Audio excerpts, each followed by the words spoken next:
Bonjour à tous, c'est bien sur ma chaîne YouTube. Alors aujourd'hui, nous allons réaliser ensemble une recette qui va vous dépayser. Une recette riche en saveurs, une recette de brochettes de poulet au saté.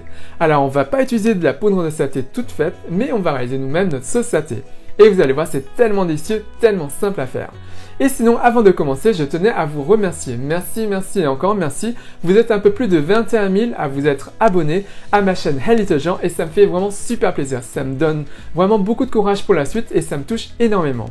Et sinon, je sais que la chaîne prend un peu plus de temps que d'autres chaînes sur YouTube à monter, mais ce n'est pas grave. Le plus important, vraiment, c'est de partager avec vous, de transmettre en fait mes recettes, d'échanger avec vous, vous donner des conseils et d'en prendre de votre part, bien sûr, également. Et sinon, de partager également de très bons moments avec vous. Et sinon, revenons à notre recette. Et pour la recette, c'est tout de suite. Pour la sauce saté, vous aurez besoin de 300 ml de lait de coco, 2 cuillères à soupe de pâte de curry rouge, 180 g de beurre de cacahuète, 50 g de sucre, 2 cuillères à soupe de vinaigre de riz, 2 cuillères à café de sauce de soja foncé, 1 cuillère à café de sel et de 180 ml d'eau. Pour le poulet et sa marinade, vous aurez besoin de 3 cuisses de poulet, 100 ml de lait de coco, 1 cuillère à soupe de curry en poudre, 1 cuillère à soupe de pâte de curry rouge, 1 cuillère à café de sucre et 1 cuillère à café de sel. Alors, concernant les cuisses de poulet, on va retirer la peau. Donc on soulève cette partie et on tire. Voilà, et on coupe afin de retirer la peau. Et on le met de côté. Ensuite, si vous avez des surplus de gras, vous pouvez également les retirer. Alors, je ne jette rien, tout est mis de côté. Maintenant, on va retirer les os et on commence par cette partie osseuse. Donc, on incise à ce niveau et on coupe au niveau de l'articulation. Et on enlève ainsi la partie osseuse. On retourne maintenant la cuisse et on va inciser le long de l'os. Donc on entaille et on dégage l'os sur les côtés. On va maintenant pouvoir passer le couteau sous l'os et on dégage l'extrémité de l'os. Et on gratte l'os pour le dégager entièrement. On dégage un peu au niveau de l'articulation. Voilà. Et une fois cela fait, on le retourne et on refait la même chose. Donc, on incise le long de l'os, on entaille et on dégage l'os au niveau des côtés. Voilà. Une fois cela fait, on insère le couteau sous l'os et on coupe au niveau de l'extrémité. Ensuite, on dégage l'os en le grattant. En fait, je gratte le petit os qui est juste à côté. Et maintenant, il ne reste plus qu'à dégager la partie cartilagineuse. Et voilà, et on le met de côté. Alors, si vous sentez des petits os ou des petits bouts de cartilage sous vos doigts, il faut les enlever. Donc maintenant, on va donc détailler en morceaux. Ne faites pas des morceaux trop petits, il faut qu'on puisse les insérer sur un pic en bambou par la suite. Et quand on aura fini avec ces deux cuisses, on fait la même chose avec les deux autres cuisses.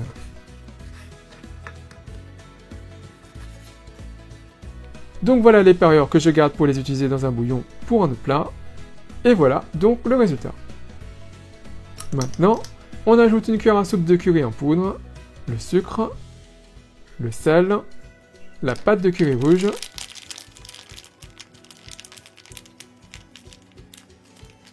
« 100 ml de lait de coco, et on va mélanger le tout et répartir la mixture sur tous les morceaux de poulet. Alors j'utilise 100 ml de 400 ml de lait de coco, en fait c'est une conserve de 400 ml, juste pour info. Alors ici j'utilise des cuisses car ça reste moelleux même avec une surcuisson. On peut utiliser des blancs de poulet mais ça pourrait être rêche si c'est surcuit.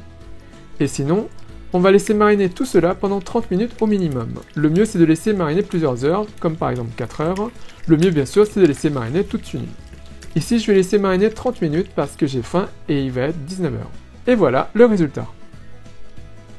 Donc au bout de 30 minutes, on prend un pic en bambou et on va embrocher 3 ou 4 morceaux de poulet.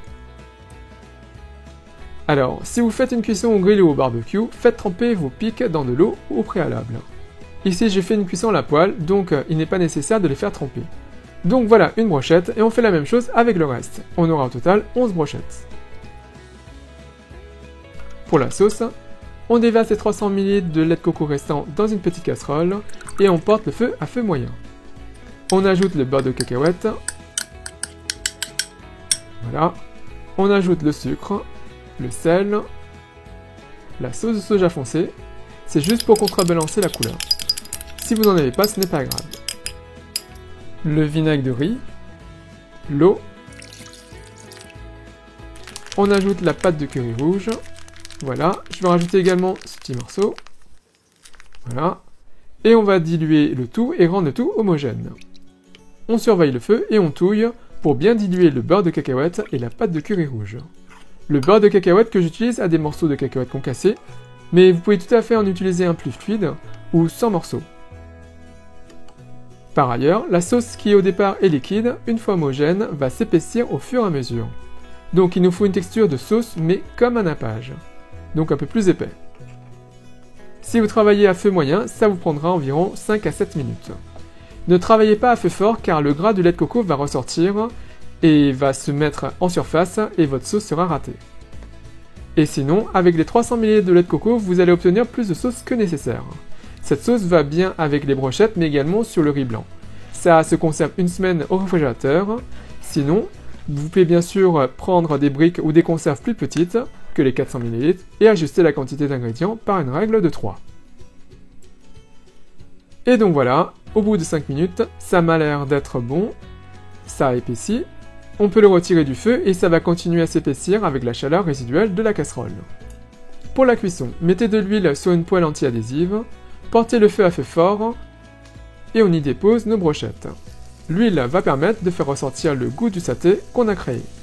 Donc, on dépose nos brochettes et on va les cuire environ 10 minutes en les retournant de temps en temps et en veillant à ce que ça ne brûle pas.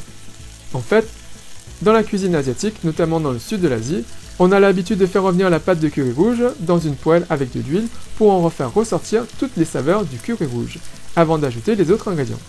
Là, c'est pareil.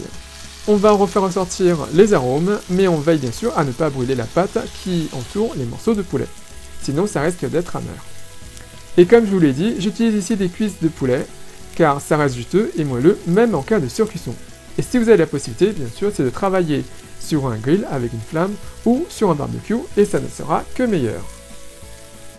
Je ne sais pas pour vous, mais le fait de voyager me manque tellement en cette période de confinement et de Covid, que je n'arrête pas d'avoir des envies de plats thaï, cambodgiens, vietnamiens en ce moment. Ou de plats italiens, bref, j'ai trop hâte de pouvoir retrouver tous ces plats et d'en découvrir de nouveau une fois cela terminé. Mais pour le moment, cuisinons ensemble pour retrouver, et surtout pour ne pas perdre, tous ces goûts, mais ça me manque tellement. Et sinon, au bout de 10 minutes, ou bien quand c'est bien grillé et cuit à l'intérieur, c'est prêt! On dresse dans un bol ou une assiette, on met du riz, voilà, la petite sauce sur le côté, bien sûr des concombres coupés en biais pour avoir de longues lamelles et de la fraîcheur. On dispose maintenant nos brochettes. On peut mettre de la coriandre, de la ciboulette ou du piment, ça apportera de la fraîcheur et du goût, mais vu le prix des aromates en ce moment, on va s'en passer.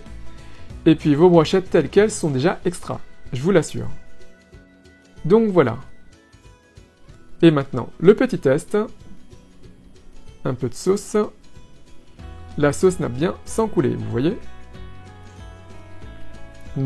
C'est trop bon. Mangez bien sûr pendant que c'est chaud. Allez, je le finis.